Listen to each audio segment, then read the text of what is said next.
Listen to me very carefully, for what I am about to share with you will mark the dividing line between the life you have been living and the life you are destined to live. For 25 years, I studied the minds of more than 500 of America's most successful men, searching for the common thread that bound them all together. I discovered something so profound, so simple, yet so powerful that it has remained hidden from the masses, who struggle daily with poverty, failure, and despair. These men, Carnegie, Ford, Edison, Rockefeller, all possessed a secret morning ritual that set their minds in motion toward success before their feet even touched the floor. You wake each morning, don't you, with the same thoughts of worry, the same fears about money, the same doubts about your abilities? You rise from your bed already defeated, your mind poisoned with the limitations of yesterday. This is the poverty of mind that afflicts 98% of all people, and it is the very reason they remain chained to lives of quiet desperation. But today, right now, as you listen to my words, that chain is about to be broken forever. What would you say if I told you that the first 5 minutes after you open your eyes each morning determine whether you will succeed or fail that day? What would you think if I revealed that every great fortune, every remarkable achievement, every breakthrough in human progress began not in an office or a factory, but in the quiet moments of dawn when a determined mind spoke certain words with absolute faith and conviction? The human mind is a transmitting and receiving station. When you speak words with deep emotion and faith, you send a command directly to your subconscious mind, which is connected to infinite intelligence. This is not mere theory. This is scientific fact, proven through decades of careful observation. Your subconscious mind does not question or doubt. It simply accepts what you tell it with feeling and begins immediately to manifest it in your physical world. Andrew Carnegie understood this principle. Each morning, before the sun painted the sky, he would stand before his window and speak his intentions for the day with such power that his very presence commanded respect from all who met him. Thomas Edison knew this secret. In the quiet of his laboratory, before beginning his work, he would affirm his connection to the infinite source of all knowledge. Rockefeller, Ford, Schwab, they all began their days not with the newspaper or idle chatter, but with deliberate, purposeful words that programmed their minds for victory. For too long, you have been the victim of your own mental laziness. You have allowed your mind to run wild like an untamed horse, carrying you wherever fear and doubt wish to take you. But the 11 phrases I am about to give you are like a bridle and bit for that wild horse. They will give you mastery over your own mind, and through that mastery, control over your entire life. These are not merely positive thoughts or empty affirmations. These 11 phrases contain the concentrated essence of success philosophy, distilled from the actual practices of men who built empires from nothing, who transformed entire industries, who left their mark on history. Each phrase is a key that unlocks a different door in your subconscious mind. Together, they form a master key that opens the vault of unlimited achievement. The transformation that awaits you requires only 2 things.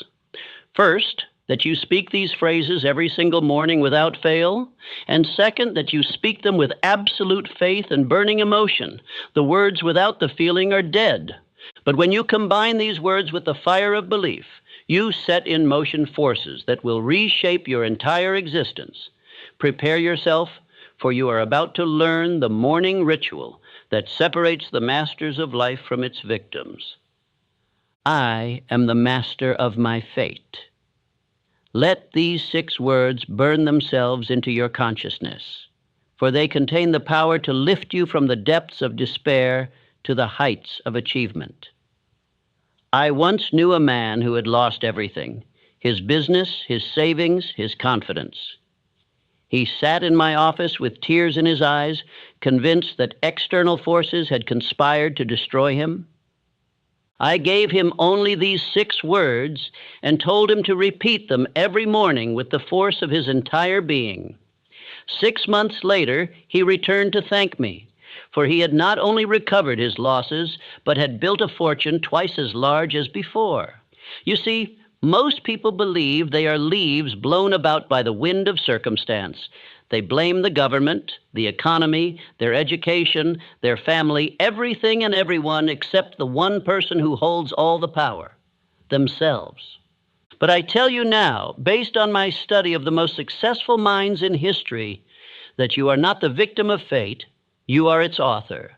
Every circumstance in your life today is the direct result of the thoughts you held in your mind yesterday.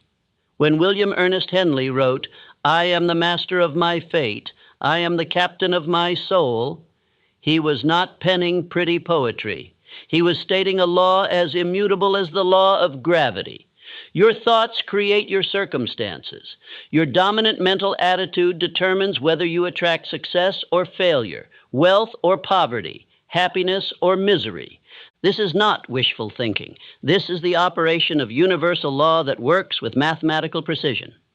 Consider Charles M. Schwab. He began as a day laborer in Andrew Carnegie's steel mills, earning $1 a day. But Schwab understood that he was the master of his fate. Each morning before reporting to work, he would stand before his modest mirror and declare with unshakable conviction that he would one day run those very mills. He did not hope, he did not wish, he commanded his subconscious mind to accept this as reality. The result? He became president of the United States Steel Corporation and earned a salary of over $1 million a year, at a time when such a sum was almost unimaginable. Henry Ford faced ridicule and mockery when he announced his intention to build a motor car for the masses. Learned men explained in detail why it was impossible. Financial experts proved with figures that he would bankrupt himself. But Ford knew a secret they did not. He was the master of his fate. Each morning he renewed his mental declaration of sovereignty over circumstances. When setbacks came, and they came by the dozens, he reminded himself that fate was not something that happened to him, but something he created with each thought, each decision, each action. Your subconscious mind is like fertile soil. It will grow whatever seeds you plant in it. When you declare, "I am the master of my fate," you plant seeds of personal power, self-determination, and unlimited possibility. But this must be done with feeling. Stand before your mirror each morning, look yourself directly in the eyes, and speak these words as if your very life depended on them, because it does. Feel the power surge through you. Feel the chains of victimhood falling away. Feel yourself taking command of your own destiny. The law of attraction operates through the subconscious mind. When you truly believe you are the master of your fate, your subconscious mind begins to attract the people, circumstances, and opportunities that align with this belief. You stop repelling success with thoughts of limitation and begin magnetically drawing it to you with thoughts of power and possibility. This is not mysticism. This is the practical application of mental law that has been proven in the laboratories of life by every person who has ever risen from obscurity to greatness. My definite chief aim guides my every action. These 8 words constitute the starting point of all achievement. Without a definite chief aim, you are like a ship without a rudder, drifting wherever the currents of life choose to take you. But with a definite purpose fixed firmly in your mind, you become like a guided missile, moving with unstoppable force toward your target. I spent years in poverty and frustration before Andrew Carnegie revealed to me the supreme importance of definiteness of purpose. He told me that 98 out of every 100 people fail in life because they never decide exactly what they want. They have wishes, hopes, and dreams, but no definite chief aim. They scatter their energies in a dozen different directions and wonder why they never seem to get anywhere. Edwin C. Barnes was a nobody from nowhere when he decided his definite chief aim was to become the business partner of Thomas Edison. He had no money, no connections, no special talents. But he had something far more valuable, a burning desire backed by definiteness of purpose. Each morning, before the world awoke, Barnes would stand in his shabby room and declare his intention to work with Edison. He did not say he hoped to work for Edison. He declared he would be Edison's partner. When Barnes finally made his way to Edison's office, he arrived looking like a tramp. But Edison, who could read men's minds through their eyes, saw something different. He saw the fire of definite purpose burning so brightly that it could not be extinguished. Years later, after Barnes had become wealthy as Edison's partner in the dictating machine business, Edison said, "I gave him the opportunity he sought because I saw he had made up his mind to stand by until he succeeded." Your definite chief aim is not a wish or a hope. It is a command to your subconscious mind. When you state it each morning with absolute conviction, you activate forces within yourself that begin immediately to transform that aim into physical reality. John D. Rockefeller knew at age 23 that his definite chief aim was to become the world's greatest oil refiner. He spoke it, he breathed it, he lived it. Every decision, every action was guided by this central purpose. The result was Standard Oil and a fortune that staggered the imagination. The principle of concentration of effort demands that you focus all your energies on your definite chief aim. Scattered thinking leads to scattered results. But concentrated thinking, guided by a definite purpose, produces concentrated power. Your subconscious mind works 24 hours a day to manifest what you have clearly defined and emotionally charged. It never sleeps, never rests, never stops working on your behalf, but only if you give it a clear target. Each morning, as you speak this phrase, see your definite chief aim as already accomplished. Feel the joy of achievement. Experience the satisfaction of success. Your subconscious mind cannot tell the difference between a vividly imagined experience and reality. When you consistently visualize your goal as achieved while declaring your definite purpose, you create a mental pattern that your subconscious mind must follow. This is the secret of all great achievement. Knowing exactly what you want and maintaining that vision with unwavering faith until it materializes in your life. I possess within me all the power I need. Stop for a moment and consider the profound truth of these words. You have been taught to believe in limitation, to accept that you need something outside yourself to succeed. But I tell you now, based on irrefutable evidence, that you already possess within your own mind all the power necessary to achieve anything you can conceive and believe. Thomas Edison had only 3 months of formal schooling. By every external measure, he should have remained an unknown failure. But Edison understood a secret that his educated critics did not. He possessed within himself access to infinite intelligence. When faced with a problem, he would retire to his private room, sit in complete darkness and silence, and affirm his connection to the source of all knowledge. In this state, ideas would flash into his mind, solutions would appear, inventions would reveal themselves. More than 1,000 patents stand as monuments to his faith in the power within. The average person uses less than 10% of their mental capacity. Think about that. You are operating at 1/10 of your potential, and yet you wonder why success eludes you. But the power is there, waiting to be accessed, waiting to be commanded, waiting to be released. George Washington Carver demonstrated this truth in a manner that cannot be disputed. Born into slavery, without formal education, he became one of the greatest scientists of his age. When asked how he discovered over 300 uses for the peanut, he replied simply, "I went into my laboratory and said, 'Dear Creator, please tell me what the peanut is for.' Then I waited for the answer." Your subconscious mind is connected directly to infinite intelligence, the source of all knowledge, all power, all solutions. But doubt acts as a barrier, blocking this connection. When you affirm each morning that you possess within you all the power you need, you remove this barrier. You open the channel through which unlimited wisdom and ability can flow.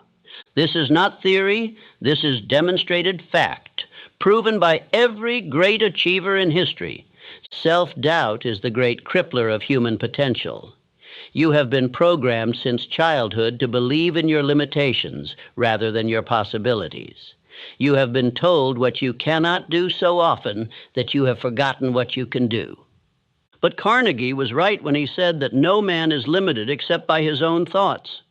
The walls that seem to imprison you are made of nothing more substantial than your own beliefs. When you change those beliefs, the walls disappear. Each morning, as you speak this affirmation, feel the surge of unlimited power flowing through you. You are not separate from the creative force of the universe. You are an expression of it. The same power that moves the planets, that causes the seed to become the tree, that transforms the caterpillar into the butterfly, flows through your mind. Your only task is to recognize it, accept it, and direct it toward your definite chief aim. When you do this with faith and persistence, miracles become commonplace, the impossible becomes inevitable, and you discover that you have always possessed the power to transform your life. Today I will go the extra mile in all I do. This principle has created more millionaires than any other single factor. It is so simple that most people overlook it, so powerful that those who apply it cannot fail. Yet the majority of people do only what they are paid to do, only what is required, only what they must. And then they wonder why opportunity passes them by. Charles M. Schwab was once asked by Andrew Carnegie to manage a steel mill that was losing money. The other managers had failed to turn it around despite their best efforts. Schwab took the job with one condition: that he be allowed to manage it his way. His way was the principle of going the extra mile. He worked not 8 hours, but 12, not because he was paid for the extra time, but because he was determined to render more service than required. He insisted that every employee under him adopt the same principle. Within 1 year, that failing mill became the most profitable in the entire Carnegie system. Schwab's reward? A bonus of $1 million for a single year's work, in an era when $1,000 was a fortune. The law of increasing returns governs all of nature and all of human activity. When you give more than is expected, you receive back more than you gave. This is not sentiment. This is mathematical law. The farmer who tends his crops with extra care receives an extra abundant harvest. The merchant who provides extra service builds a loyal customer base. The employee who does more than required inevitably rises to positions of greater responsibility and reward. Most people approach their work with the attitude of, how little can I do and still get by? They watch the clock, resent extra assignments, and complain about their pay. These are the people who remain at the bottom all their lives, bitter and resentful, never understanding that they are the authors of their own poverty. They violate the basic law of success and then blame everyone but themselves for their failure. Going the extra mile is not about working yourself to exhaustion. It is about bringing quality, enthusiasm, and excellence to everything you do. It is about looking for ways to increase your service, improve your skill, and add value wherever you are. When you adopt this principle, you stand out from the mediocre masses like a beacon in the darkness. Opportunities seek you out. Promotion becomes inevitable. Success becomes not a matter of if, but when. Andrew Carnegie built his entire fortune on this principle. He promoted only those who demonstrated the habit of going the extra mile. He paid them not for what they did, but for their willingness to do more than they were paid for. Every person in his organization who rose to wealth and prominence did so by rendering extra service. This was not favoritism. This was the recognition of an immutable law of success. Each morning, when you declare your intention to go the extra mile, you program your mind to look for opportunities to exceed expectations. Your subconscious mind begins to generate ideas for improving your service. You develop the reputation of being someone who can be counted on to deliver more than promised. This reputation becomes your most valuable asset, worth more than money in the bank, because it guarantees that you will never lack for opportunities to prosper. I attract wealth through service to others. Here is a truth that destroys forever the false belief that success comes through taking advantage of others. Every great fortune, without exception, has been built on a foundation of service. The size of your reward in life will always be in direct proportion to the amount and quality of service you render to others. Henry Ford became one of the richest men in the world, not by exploiting others, but by serving them. His obsession was not with profit, but with providing affordable transportation to the masses. He revolutionized production methods not to increase his wealth, but to decrease the cost of automobiles so more people could afford them. The fortune that flowed to him was the natural result of the service he rendered to millions. He often said, "A business that makes nothing but money is a poor business." Money is nothing more than a symbol of service rendered. It flows to those who provide value to others and away from those who seek only to take. This is the law of compensation in action, and it operates as reliably as the law of gravity. You cannot violate it without suffering the consequences. Every person who has tried to gain wealth without providing equivalent service has ultimately failed, while every person who has focused on service has ultimately prospered. Consider Frank W. Woolworth. He built his fortune on the simple idea of serving people who had only nickels and dimes to spend. While other merchants ignored these customers as unprofitable, Woolworth saw an opportunity to serve. He created stores where people of modest means could shop with dignity and find quality goods at prices they could afford. His 5 and 10 cent stores served millions and made him one of the wealthiest men in America. J.P. Morgan accumulated his vast fortune not through manipulation, but through organization. He saw that American industry needed capital and structure to grow. He organized railroads, steel companies, and banks in ways that served both investors and the public. His wealth was the natural compensation for the valuable service he provided in building the industrial foundation of America.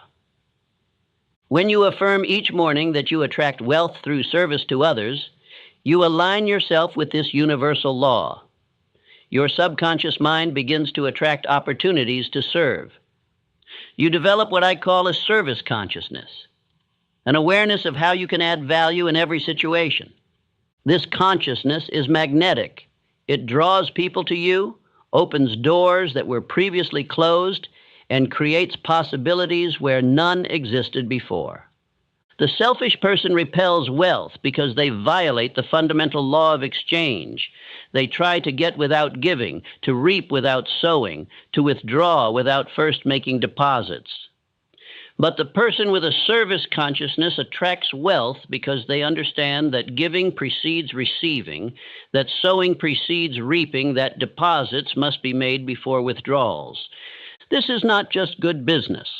This is the fundamental operating principle of the universe. When you work with this principle instead of against it, success becomes not only possible, but inevitable. I transform every failure into a stepping stone. Listen carefully, for this principle will free you forever from the fear of failure that paralyzes most people. Every adversity, every failure, every heartache carries with it the seed of an equal or greater benefit. This is not mere consolation. This is proven fact, demonstrated by every person who has achieved lasting success. Abraham Lincoln failed in business at age 21. He was defeated for the legislature at 22. He failed again in business at 24. His sweetheart died when he was 26. He had a nervous breakdown at 27. He was defeated for Speaker at 29, defeated for Elector at 31, defeated for Congress at 34, defeated for Senate at 46, defeated for Vice President at 47, and defeated for Senate again at 49. At age 52, he became President of the United States and saved the Union. Every failure had been preparing him, strengthening him, teaching him the lessons he would need for his ultimate destiny. Thomas Edison's teachers said he was too stupid to learn anything. He was fired from his first 2 jobs for being unproductive. When he was inventing the light bulb, he failed over 10,000 times. A reporter asked him how it felt to fail so many times. Edison replied, "I have not failed. I've just found 10,000 ways that won't work." Each failure brought him closer to success because he understood that failure is nothing more than a stepping stone to achievement. R.U. Darby learned this lesson in the most dramatic way possible. He and his uncle discovered gold during the gold rush and invested everything they had in mining equipment. After extracting enough ore to pay for the machinery, the vein of gold disappeared. They drilled desperately but found nothing. Finally, they quit and sold the machinery to a junk dealer for a few $100s. The junk dealer hired a mining engineer who calculated that the vein would be found just 3 feet from where the Darbys had stopped drilling. The junk dealer extracted millions of dollars in gold from that mine. But Darby learned from this failure. He went into insurance sales and used the lesson of persistence to become one of the most successful insurance salesmen in America. Most people accept failure as final. They quit at the first sign of defeat. They interpret temporary setback as permanent disaster. But I tell you now, there is no such thing as permanent failure except for the person who accepts it as such. Every failure is temporary. Every defeat is educational. Every setback is a setup for a comeback, but only for those who refuse to quit. Your subconscious mind has the miraculous ability to transform any experience into an asset. When you affirm each morning that you transform every failure into a stepping stone, you program your mind to look for the lesson, the opportunity, the hidden benefit in every setback. You develop what I call failure immunity, the ability to bounce back quickly from any defeat and use it as fuel for your next success. Nature requires opposition to create strength. The tree that stands against the wind develops the deepest roots. The muscle that works against resistance grows the strongest. The person who overcomes the most failures develops the greatest capacity for success. When you understand this principle and apply it consistently, you stop fearing failure and start welcoming it as a teacher, a strengthener, a necessary step on the path to achievement. You realize that success is not the absence of failure, but the transformation of failure into wisdom, strength, and determination. I am building my success with patience and persistence. In this age of instant gratification, this principle has been all but forgotten. Yet it remains as true today as it was in the beginning. All enduring success is built gradually, methodically, persistently over time. There are no shortcuts, no magic formulas, no overnight transformations. Success is a building process, and like all building, it requires patience and persistence.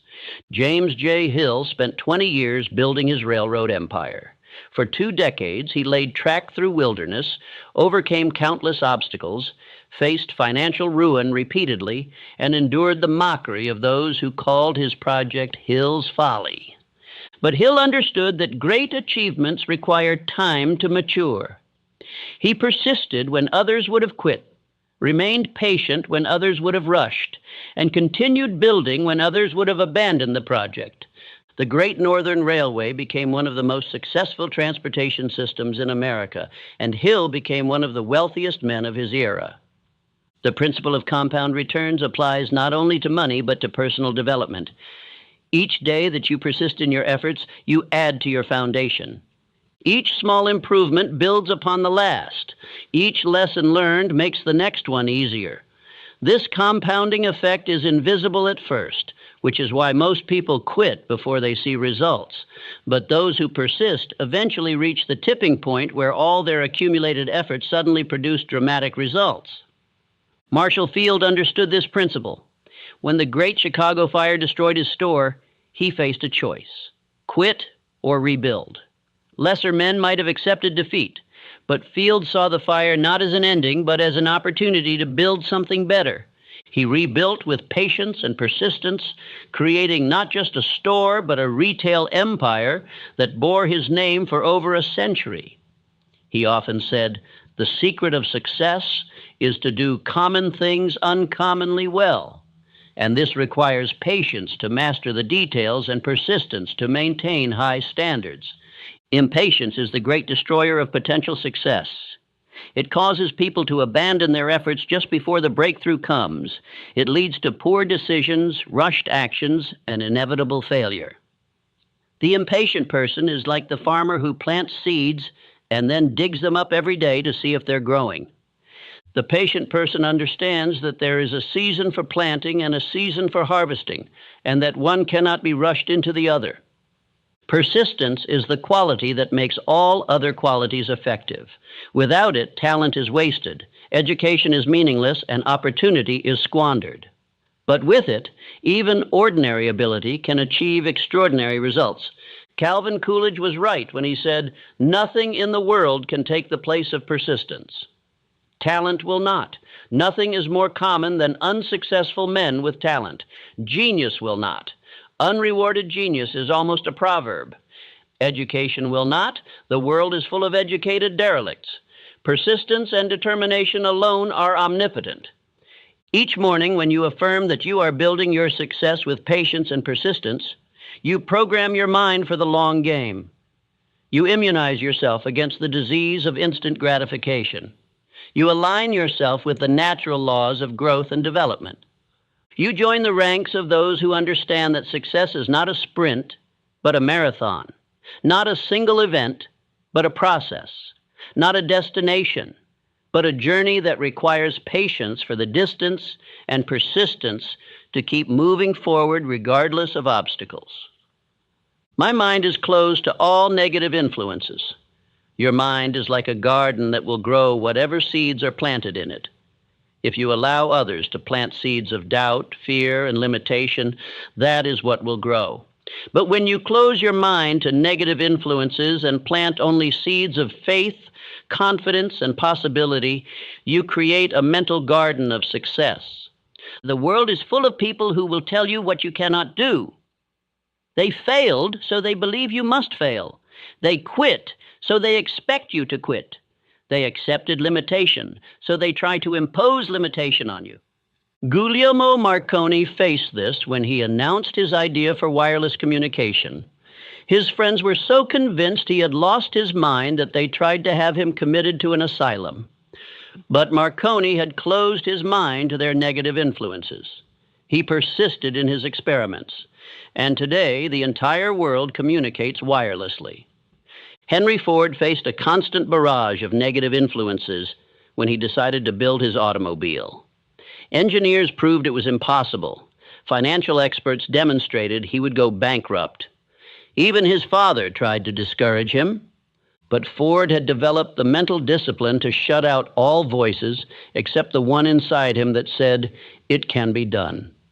He refused to let the doubts and fears of others poison his mind. The result was not just the Model T, but an entire industry that transformed the world. Negative thoughts are contagious. They spread from mind to mind like a disease. When you associate with negative people, when you listen to their complaints and criticisms, when you allow their fears to enter your consciousness, you become infected. Your own positive thoughts are overwhelmed, your faith is weakened, and your dreams begin to die. This is why you must guard your mental gates as carefully as you would guard your home against intruders. The technique of mental substitution is your defense against negative influences. You cannot simply resist negative thoughts. You must replace them with positive ones. When someone tells you it cannot be done, immediately recall examples of those who did it. When doubt tries to enter your mind, crowd it out with faith. When fear knocks at your door, answer with courage. This is not denial. This is the deliberate choice to focus on what empowers rather than what weakens. Your subconscious mind accepts whatever thoughts you allow to dominate your consciousness. It does not evaluate whether these thoughts are true or false, helpful or harmful. It simply accepts and acts upon them. This is why you must be ruthlessly selective about what you allow into your mind. You must become a guardian at the gate, examining every thought, every influence, every suggestion, and allowing entry only to those that support your definite chief aim. Each morning when you declare that your mind is closed to all negative influences, you activate your mental immune system. You create a protective barrier around your consciousness. You join the ranks of those who understand that we become what we think about, and therefore we must think only about what we wish to become. This is not optional for success. It is absolutely essential. The person who allows negative influences to dominate their thinking is defeated before they begin. I give thanks for this day and its opportunities. Gratitude is not merely a pleasant emotion. It is a magnetic force that attracts more of what you appreciate. This is a law of mind as reliable as any law of physics. What you focus on with emotion expands. When you focus on lack, you get more lack. When you focus on abundance, you get more abundance. Gratitude is the master key that shifts your focus from what is missing to what is present. John D. Rockefeller began each day with thanksgiving, even when he was a struggling bookkeeper earning less than $1 a day. He gave thanks for his health, for his job, for his opportunities to learn and grow. This attitude of gratitude attracted to him the people and circumstances that helped him build Standard Oil. He often said that he owed his success not to his financial genius, but to his habit of appreciating what he had while working for more. The principle of appreciation works in all areas of life. What you appreciate appreciates. When you give thanks for your current blessings, however small, you create a mental atmosphere that attracts greater blessings. This is not wishful thinking.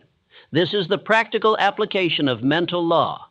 Your subconscious mind is programmed to notice and attract more of whatever you focus on with emotion. Gratitude provides that emotion in its most powerful and positive form. Consider the alternative. Those who complain attract more to complain about.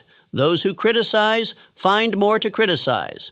Those who focus on problems discover more problems. They create a downward spiral of negativity that becomes a self-fulfilling prophecy. They prove themselves right about how difficult life is by creating more difficulty through their mental attitude. Andrew Carnegie understood this principle deeply.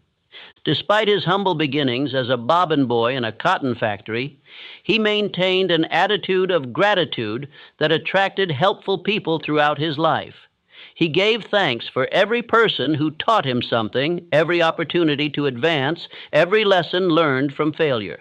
This gratitude created a positive mental atmosphere that drew to him the men who would help him build his steel empire. When you speak this affirmation each morning with genuine feeling, you activate one of the most powerful forces in the universe. Your subconscious mind begins to scan your environment for opportunities you might otherwise miss. You develop what I call opportunity consciousness, the ability to recognize and capitalize on the possibilities that surround you every day. These opportunities were always there, but gratitude opens your eyes to see them. The ungrateful person lives in a prison of their own making.